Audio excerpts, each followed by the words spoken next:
Yookichi et les fantômes. À la tombée de la nuit, le jeune samouraï Yookichi atteignit un village. Ses vêtements étaient en lambeaux, son visage amaigri.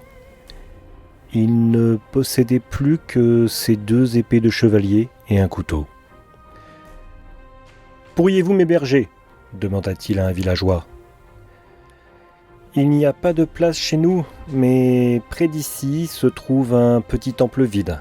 Vous n'avez qu'à y aller. » Yookichi se dirigea vers le temple. En chemin, il croisa un vieillard qui s'inquiéta. « Bonsoir, chevalier. Vous n'allez pas au temple, j'espère. »« Si, grand-père, » répondit Yookichi. « Ce temple est hanté, » chuchota le vieil homme. « Il s'y passe des choses étranges, et personne n'en est sorti vivant. Venez plutôt chez moi, noble chevalier. » Yookichi secoua la tête. « Je vous remercie, grand-père, mais un samouraï n'a peur de rien. »« Bonne chance !» fit le vieillard en s'éloignant. « Peut-être réussirez-vous à chasser ces fantômes. » Le jeune chevalier reprit sa marche et il découvrit, non loin de là, un temple délabré. À l'intérieur, il n'y avait que des toiles d'araignée, de vieilles nattes et un écrin couvert de poussière. Yookichi s'allongea sur le sol, ses 2 épées à portée de la main, et il se promit de garder les yeux ouverts.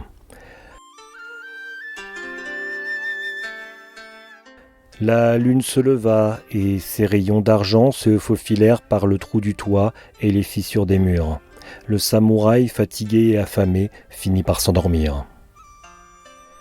À minuit, il fut réveillé par des coups, frappé sur la façade nord du temple, et il entendit une voix croasser. « Y a-t-il quelqu'un » Yookichi saisit ses épées et écouta. Dans la pièce voisine, une lumière s'alluma et quelqu'un répondit. « Je suis le long, le déchiré, l'innocent emprisonné. Qui est là ?»« Je suis le brillant, l'arqué, celui qui s'est perdu dans les buissons. Puis-je entrer ?» croissa le visiteur. « Sois le bienvenu, » dit l'hôte. Et la lumière s'éteignit. Soudain, des coups retentirent au sud du temple. La lumière s'alluma et une voix nasillarde se fit entendre. « Y a-t-il quelqu'un ? Je suis le fin, l'édenté, celui qui a été pendu à une branche. Puis-je entrer ? » « Sois le bienvenu, » dit l'hôte. Et la lumière s'éteignit. Peu après, on frappa sur la façade est du temple. La lumière s'alluma et une voix grave haleta. « Y a-t-il quelqu'un ? Je suis le nu, le blanc, celui qui n'a été enterré qu'à moitié. Puis-je entrer ? » « Sois le bienvenu, » dit l'hôte, et la lumière s'éteignit. Enfin, on heurta la façade ouest du temple, la lumière s'alluma et un nouveau visiteur glouglouta. « Y a-t-il quelqu'un ? Je suis le ventru, l'insatiable, celui qu'on a noyé dans l'étang. Puis-je entrer ? » « Sois le bienvenu, » dit l'hôte. Yookichi restait à l'écoute. Il entendait des voix, des rires, des bruits de vaisselle. Tout à coup, l'hôte prit la parole. « Nous allons bien nous amuser car un chevalier dort dans le temple. » Et tous applaudirent en ricanant méchamment. Le jeune samouraï se leva d'un bond. Un sifflement strident vrilla bientôt ses tympans, et un trait rouge apparut en tourbillonnant. « Halte !» ordonna Yookichi. « Dis-moi qui je suis ou je t'étrangle !» clignota le trait, couleur sang. « Qui tu es ?» fit le samouraï, le long, le déchiré, l'innocent emprisonné. À ces mots, le trait vibra et disparut. Presque au même instant, une cavalcade terrible ébranla les murs du temple, et une forme blanche et luisante sauta autour de Yookichi en hennissant. « Dis-moi qui je suis ou je t'écrase !» interrogea la forme, d'une voix grave et haletante. « Qui tu es ? Le nu, le blanc, celui qui n'a été enterré qu'à moitié. » La forme sauta une dernière fois et disparut. Une seconde plus tard, quelques bulles éclatèrent, et une lumière ronde et bleue tournoya dans la pièce, aspirant le samouraï en son centre. « Dis-moi qui je suis ou je te mange. »« Qui tu es ? Le ventru, l'insatiable, celui qu'on a noyé dans l'étang. et la lumière bleue disparut.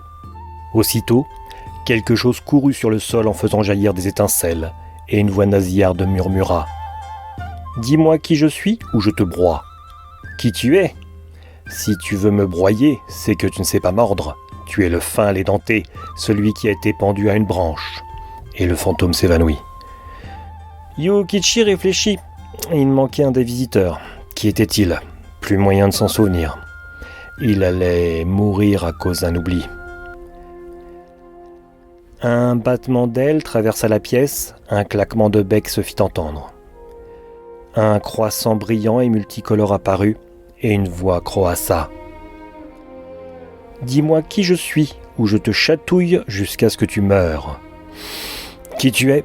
Le premier visiteur, bien sûr. » Le croissant lui chatouilla le nez, et le samouraï éternua violemment.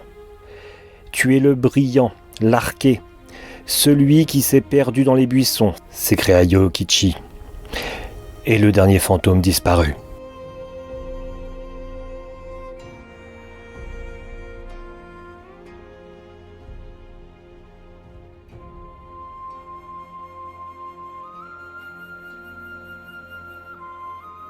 À l'aube, un coq chanta et le chevalier épuisé s'endormit. Quand il s'éveilla, les habitants du village voisin l'attendaient à l'entrée du temple. « On vous croyait mort !» avouèrent-ils. « Erreur !» dit le samouraï. « Et je sais ceux qui hantent ce temple. Vous allez m'aider à réunir 5 amis. Ils hantent ce temple la nuit car ils sont séparés durant la journée. Ainsi les fantômes ne reviendront plus. » Aidé des villageois, Yokichi fouilla les environs. Dans un étang situé à l'ouest du temple, il découvrit une vieille cruche sans fond qui se vidait au fur et à mesure qu'on la remplissait. Le ventru, l'insatiable, celui qu'on a noyé dans l'étang. Dans les buissons qui poussaient au nord du temple, il ramassa une belle queue de coq, étincelante et multicolore. Le brillant, l'arqué, celui qui s'est perdu dans les buissons. Au sud du temple se dressait un arbre. Yokichi finit par apercevoir au sommet un vieux peigne sans dents, le fin, l'édenté, celui qui a été pendu à une branche. Le samouraï se dirigea ensuite vers l'est. Derrière une pierre tombale dépassait le haut d'un crâne de cheval, blanchi par les années. Le nu, le blanc, celui qui n'a été enterré qu'à moitié. Suivi des villageois, Yokichi retourna au temple. Il déposa les 4 objets sur le sol et chercha l'hôte. « Il est certainement ici, mais où ? Peut-être dans cet écrin poussiéreux. » Avec son couteau, il réussit à ouvrir l'écrin dans lequel étaient rangés des rouleaux d'écriture. Et là, il trouva dans un petit tiroir un lacet rouge tout abîmé. Le long, le déchiré, l'innocent emprisonné. Il était enfermé dans cet écrin où il n'avait pas sa place. Sur les conseils de Yokichi, les villageois enterrèrent profondément au même endroit la cruche sans fond, la queue de coq, le peigne sans dents, le crâne de cheval et le lacet rouge. Les voyageurs de passage purent enfin dormir la nuit dans le vieux temple, sans être harcelés par le ventru, l'arqué, l'édenté, le nu et le déchiré.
galaxypop.fr, la pop culture jusqu'au bout des ondes.